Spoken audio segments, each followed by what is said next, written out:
I want to talk about established creators giving advice to people about how to be successful when it comes to social media and improving their brand, improving their business. Advice which at first seems great, but when you dig a little deeper, perhaps actually it's not quite so good. So I'm on a mission to become a full-time professional artist, and the other day I watched a couple of videos which basically told people how to do just that, how to turn their hobby into a successful art business. And I thought, okay, this is great. So the first video basically was talking about this idea of trying to put out content which will help to sell the product that you want to sell. So specifically, if you're an artist that wants to sell art prints or original canvases, for example, don't start putting out educational content and becoming a teacher. You're not trying to sell necessarily courses on teaching how to do things. You're literally there to sell a tangible product. And you know, great, okay, I think we all agree that that's probably a good way to go. You don't want to spend your time and divert resources into teaching people how to do something which isn't actually relevant to the core business that you're trying to pursue. And so in order to make this point, Kelsey mentioned how she regretted the fact that her most popular video with 1.8 million views generated 30,000 subscribers, and that was geared towards artists looking to learn techniques and not looking to buy her art. She argued that she'd rather have 1,000 dedicated fans who would buy her work than 1 million subscribers who don't. Now, if you're a small creator, 30,000 subscribers coming off the back of one video would be amazing. You know, that's probably more than most small creators have over the course of their entire channel. So you sort of at first think, well, I wouldn't be complaining about that. But again, you know, let's stick with it. What's the message here? But then I did start to think, well, wait a minute, perhaps there would be a percentage of those 30,000 who would go on to buy the artwork. Because even if 30,000 subscribers come for the tutorials, it doesn't mean that there won't be a percentage of them, even if it's just 1%. You know, you've got 300 people that end up going on to buy your artwork. You know, that's still customers that you wouldn't have had, that wouldn't just know that you exist if it wasn't for the fact that you had a viral video tutorial hit. And also, how do you know that even if none of those 30,000 subscribers end up going on to buy your content, that they won't perhaps recommend it to someone else? They might say, oh, you know, I saw this video and it has artwork by this person. I know that, you know, you, my best friend or family member, I know you like that kind of thing. Would you be interested in buying something like that? You know, it might have that kind of secondary knock-on effect. You just never know 100% for sure where your customers are coming from. And as far as having a YouTube channel, like if you've got a video with 1.8 million views, there's going to be a significant percentage of viewers of just that one video that are going to then look at the rest of your videos. And as far as the YouTube algorithm goes, that will actually increase the reach of those other videos. So those other videos could be about stuff specifically to selling the product that you're aiming to sell. And you know, that'll bump those videos up independently within the YouTube search rankings, which will basically gather more people from, you know, the YouTube audience as a whole that might actually be interested in the products that you're selling or putting out in those videos. And the thing is, I always find that it's interesting when people say, I'd rather have 100 dedicated fans, or I'd rather have 1,000 dedicated fans than, you know, 1 million subscribers who don't really 100% gel with the message I'm putting out, or who aren't necessarily going to go on to buy my product. But it's not like you have a choice. It's not like you're sitting here, you know, making the decision between A or B. Sometimes the difference might be just 0 buyers and 0 fans and 0 subscribers, or, you know, you're 30,000 subscribers off the back of a video which is, you know, adjacent to the main product you're putting out there. Like, you don't get to choose where your fans, your actual loyal fans, the people who would buy your product, come from, and you don't get to decide whether or not you're going to put out a video that is going to attract those type of viewers. Like, for all we know, you know, it might be better off to have a viral hit that has 1.8 million views and then try and get a little bit off the back of that than it is to put out 50 videos just trying to get one person to buy the canvas art or the art print that you're trying to sell. Another way of framing it, you could have 1 million subscribers, and if just 1% of those subscribers end up going on to buy your product, that's great. Whereas you could have, I don't know, even 1,000 sort of more dedicated fans of your art itself, not just the teaching, but perhaps only 1% of those, or just literally one person would actually go on to buy your art. You know, that sometimes you just got to think it's not about the dedicated fans of the art, and more so, you know, it can actually be a numbers game. But yeah, it was interesting to me how, you know, the video was framed as such that she had regret over putting out this video, this that kind of went viral and had 1.8 million views and got her the 30,000 subscribers. She as well said she didn't like the fact that she didn't want to be remembered as the person who does the art tutorials. She wants to be remembered as the person who sells, you know, her product, her artwork, or whatever it is. And I just thought, isn't it better to at least be known for something than nothing? Because as I said before, it doesn't mean you get to choose one or the other. Like sometimes you could be putting out your art for years and years, decades and decades, and no one ever discovers it. So it's not like you can literally just choose between A or B. Sometimes just being known for at least something is surely better than potentially nothing. And one viral video doesn't necessarily indicate that that's it, that's the only one you're allowed. That you can't just have 2 or 3 or 10 viral videos. I mean, if anything, it just proves that you have the capacity to put out content which is so good that it could potentially go viral, and that's a good thing.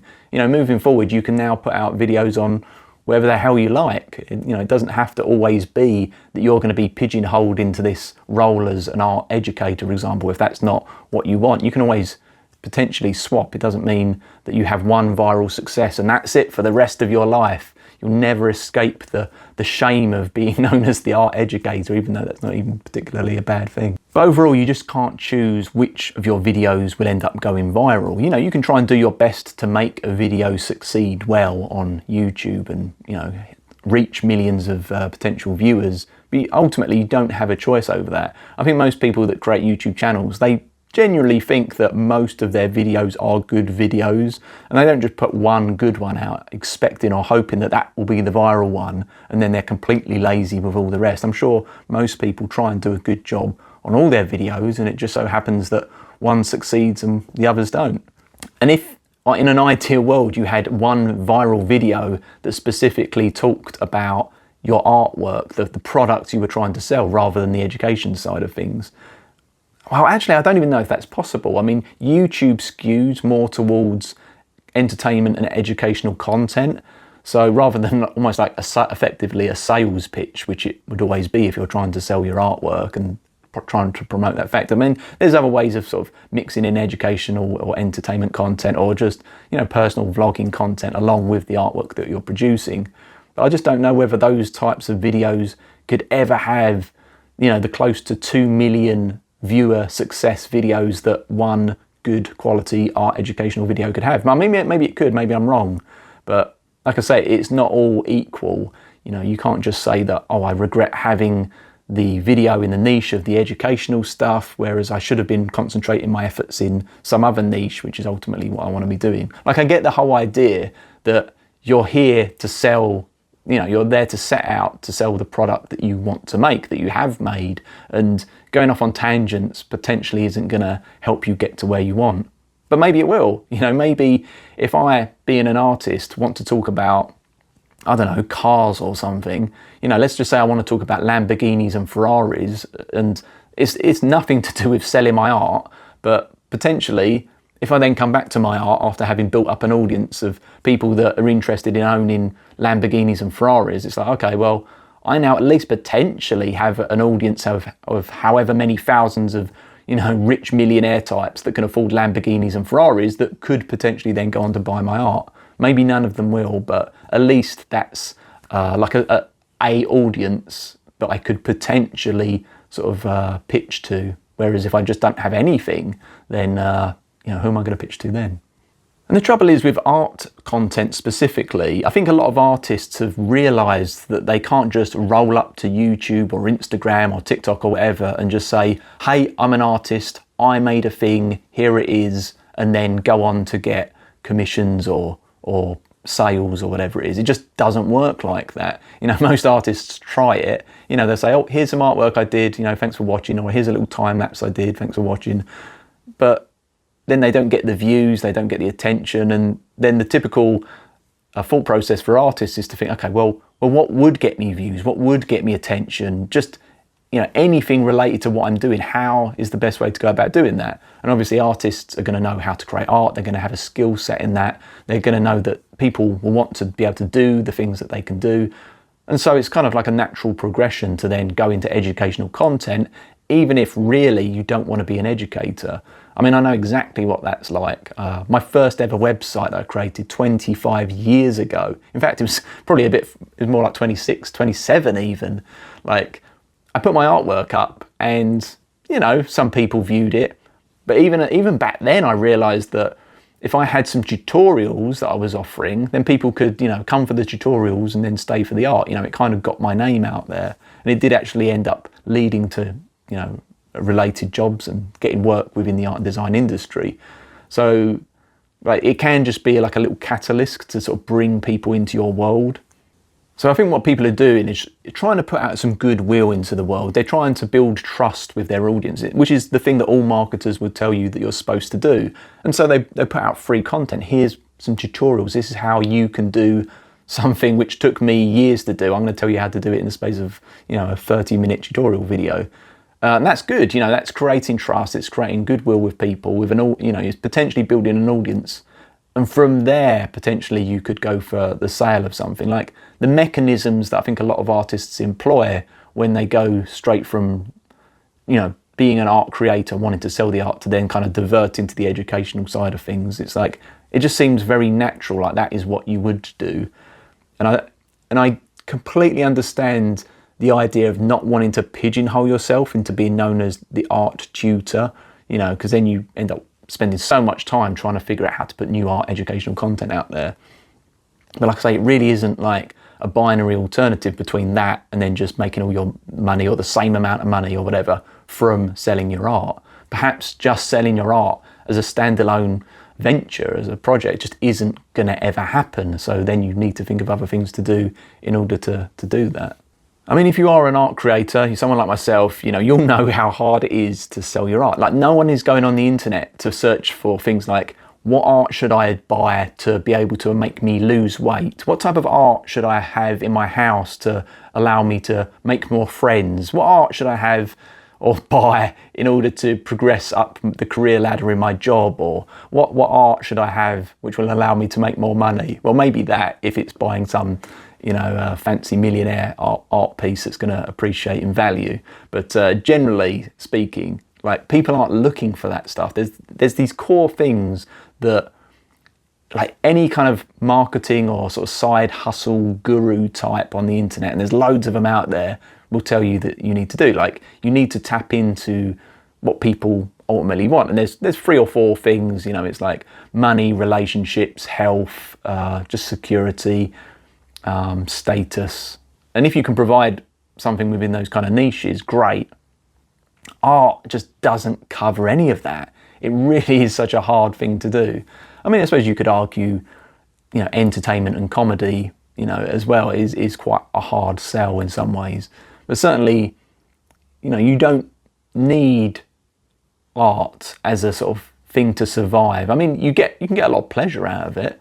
It's like the same with music, for example.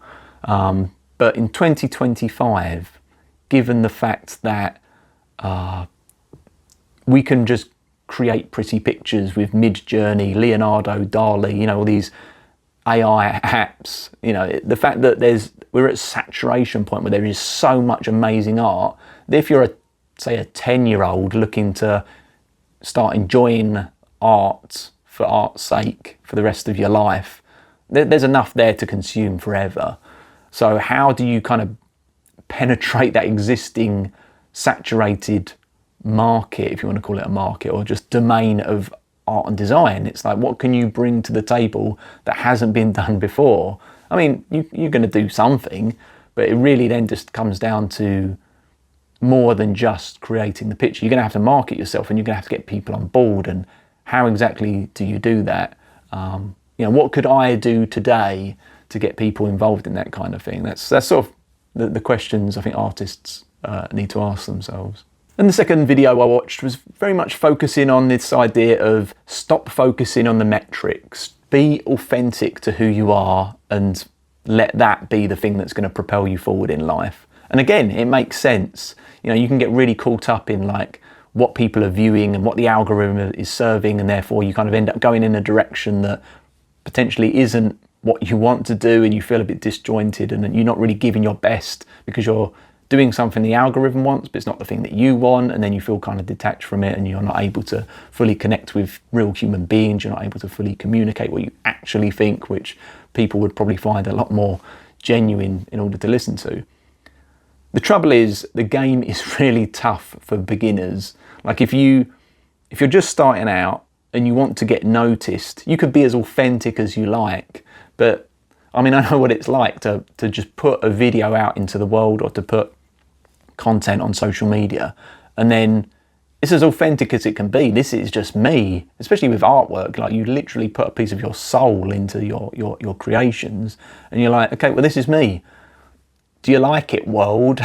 You know, like, you wait for the world to sort of respond back with like comments and likes and shares and, you know, attention, and then potentially sales or offers of, you know, commission or something. But then it's crickets. You just don't hear anything. It's just dead. And then you think, okay, well, there was me thinking all I needed was authenticity, but unless you are somewhat established, unless you have even someone to notice that you exist, all the authenticity in the world doesn't really get you anywhere.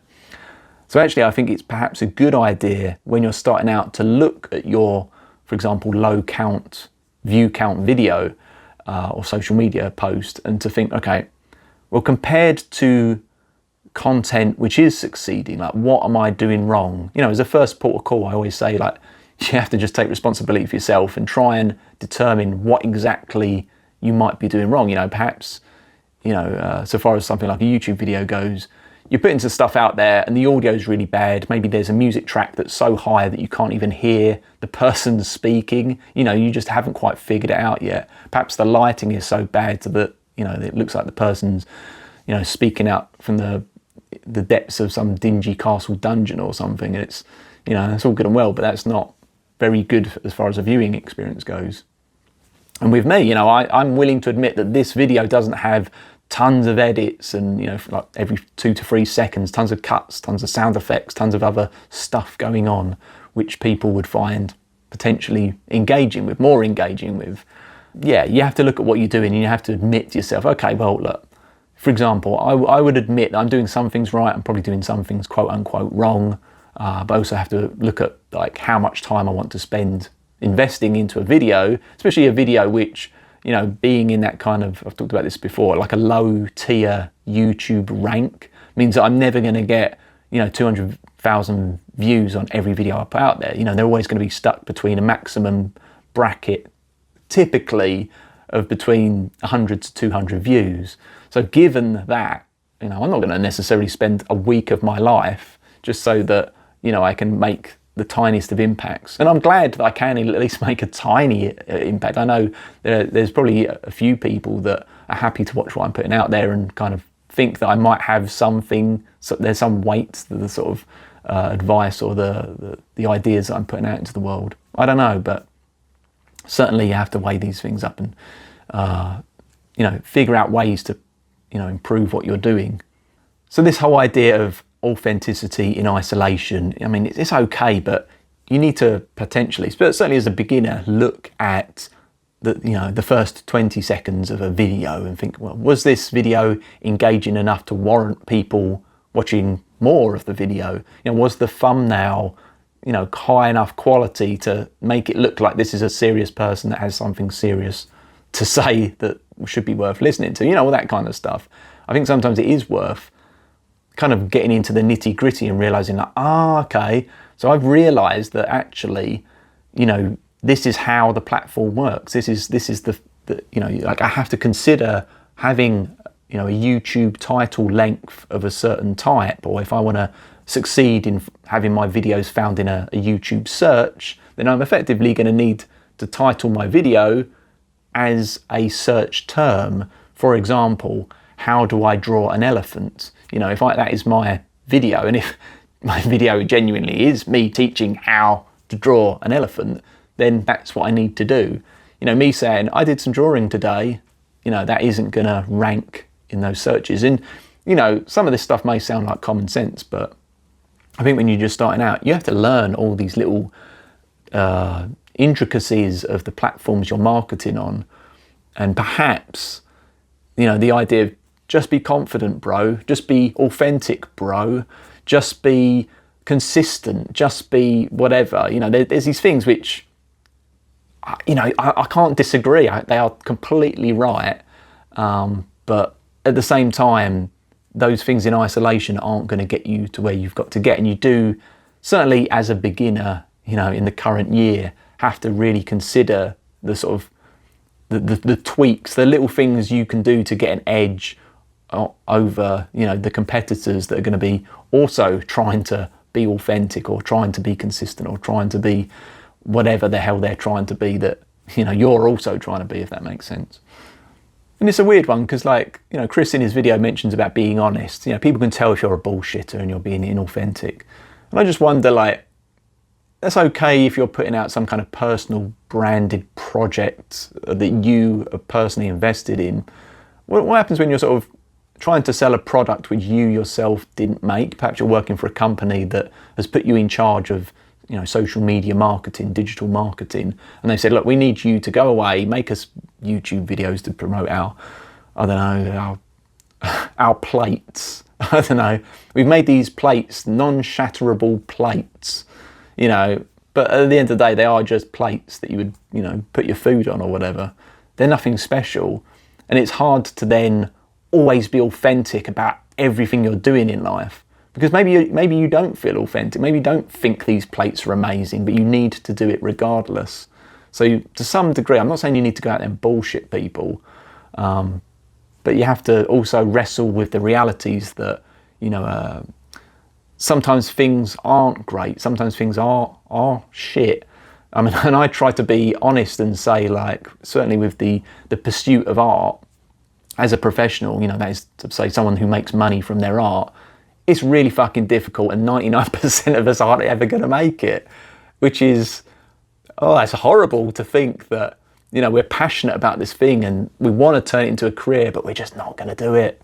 You know, there's going to be the top 1%ers that sail away, get to do it, and a lot of them will make us believe that we can do it too, but we're not. Okay, maybe it's not 1%ers, maybe it's the top 30%, but it doesn't matter. The majority of people that want a career in creative writing, music creation, art, any of that kind of stuff, it ain't really going to happen. And anyone who is trying those things and probably watching this channel knows that they're struggling with it. And this isn't to say you should give up. I'm not giving up.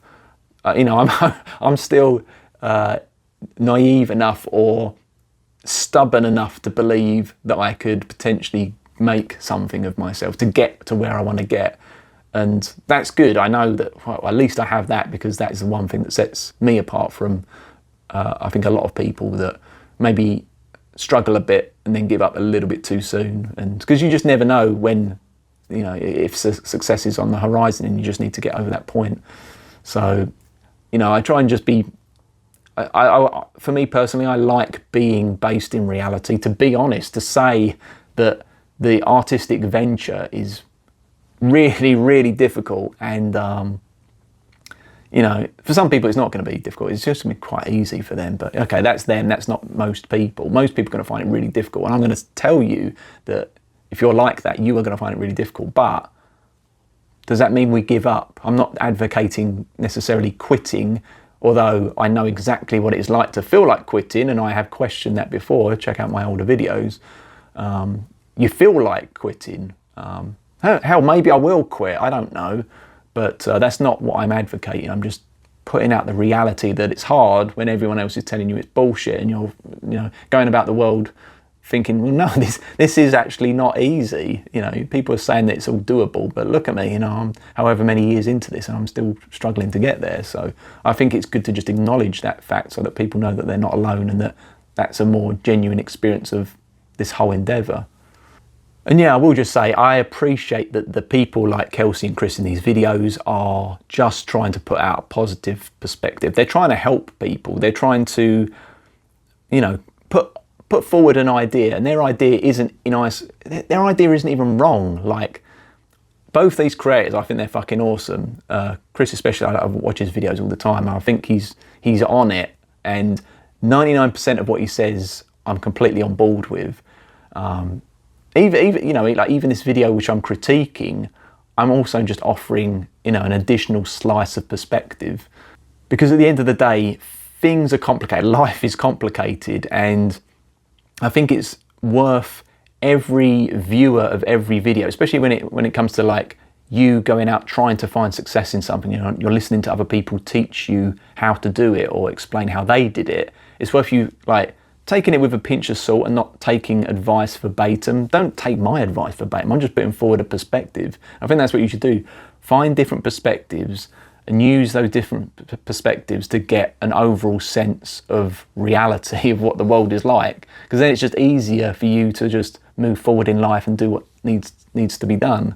So at the end of the day, I still feel like most people are going to be in this camp of struggling to succeed. And like I say, don't give up, but just be aware that we're in it together and the journey to success will have to continue.